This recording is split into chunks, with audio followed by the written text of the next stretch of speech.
I think one of the wildest things about being human is that whether you believe in God or you don't believe in God, you're still believing in something. And both require faith.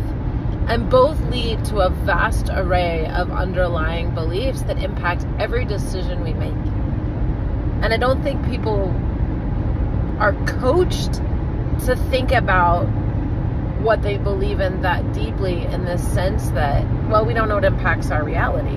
If we knew our thoughts impacted our reality, we would be aware that the idea that this is all dumb, that the world is dumb, wouldn't be possible, which we already know. We already know consciousness is powerful. So none of that really makes any sense. That's why no one's really thinking very deeply about it. Like, believing in God is a concept. It's a faith base. It's an idea. Not believing in God is a concept. It's an idea. And both have vast, stretching consequences that often have just been told to us that we haven't really thought out deeply, nor have we been strategic or intelligent in what thought processes or faiths are best for thriving people and a thriving future. The funny thing is, the way it's actually set up is the most consistent. A loving God wouldn't play favorites. He'd have a completely equal playing field, which it is. Could allow each point of consciousness to create and attract as it wants and not override its free will.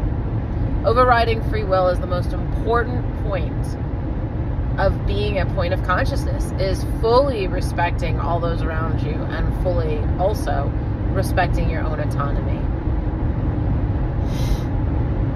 A loving God would give you all the creative power, all the ways to know what you're getting or not getting, i.e. feelings. Feelings are pretty distinct on whether you're getting something you like or don't like. But we've just been trained they're so subjective. It's so dumb. Why haven't we figured it out, actually? Why did Abraham even have to come? It's a little insulting. 20,000 years we haven't figured out that the way we feel isn't subjective, or there's something wrong with us. Like, it's actually telling us if we're going towards something we want or don't want. That's so much more logical and so much more kind.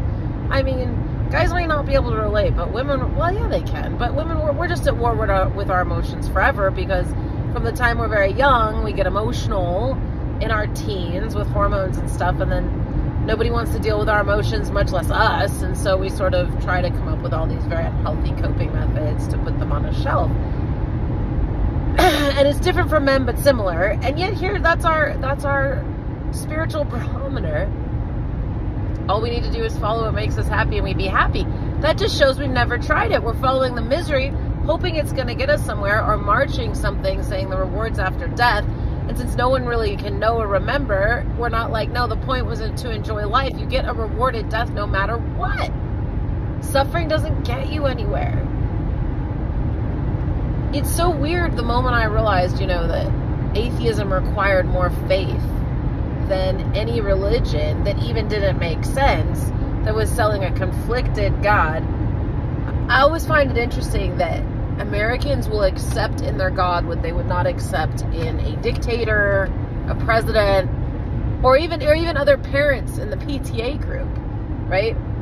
They'll say, oh, God can love you and send you to eternal damnation. And it completely makes sense for them, because they believe he set up a system where you've had enough time. It's so weird. And you're like, but if you met a parent that engaged in torture of their children for disobedience, for any kind, no matter how severe the disobedience, you would take issue with that, saying that is not loving once you're crossing into torture and pain and suffering. And you'd be right. You also don't respect parents who play favorites. I certainly don't. Why would I have a God that does that? Why would I have a God that overrides free will like a dictator and says, if you don't believe in me, you're going to go into the slammer? But he's worse than a Putin, because God can kill you over and over again and doesn't care. Putin can only kill you once. Wouldn't accept it in our ruler, yet accept it in our God. And yet, some kind of intelligence to the consciousness we experience and see and know as ours, some connectedness, knowing that's there definitely requires less faith than believing it's all dumb and there's no connectedness. Like, you have to work hard at that. And I can say that because I was an atheist who believed it. And I was like, you know, and you get so little in return. You get nothing in return, actually, other than feeling everything is just, you know, dumb and kind of pointless. There's not a depth. There's not a greater lore or story here. Figuring out the nature of reality is far more interesting because it's actually loving and cool, and you actually have a lot more power and say than you realize. Isn't that wicked? Like, how unexpected. Seem to be such bad news why we're here, where we're going, what we've done. Terrible little beings, those humans. As if any loving creature would, or a loving piece of consciousness, God, have anything born into sin, much less for disobedience. Of course, it would be impossible for someone to actually disobey. And I think people confuse because it's, you know, they think there's like this evil Satan that turned on God, which wouldn't make him an all-powerful God if he could create that and not prevent it. And then he threw him down here and he's allowed to rule over us. And the whole thing makes a lot more sense if you say, no, God gave us a playground, which meant we created two pieces to ourselves, sort of two minds, if you will. You have a physical mind associated with your physical being in the world, and then you have your spiritual mind that knows all things and is still connected. The physical being mind can become an adversary, a Satan, to the spiritual journey or God by thinking that it is separate. It does that. By thinking it's smarter than God. It knows what's right and wrong with creation. Why do you think most of the commandments of the Bible are written around honor the creation, honor what's around you, don't judge? Because you don't know, because then you turn yourselves into little gods. You put yourself in God's place, and you know what's right and wrong. You're the judge, jury, and executioner. Dang it.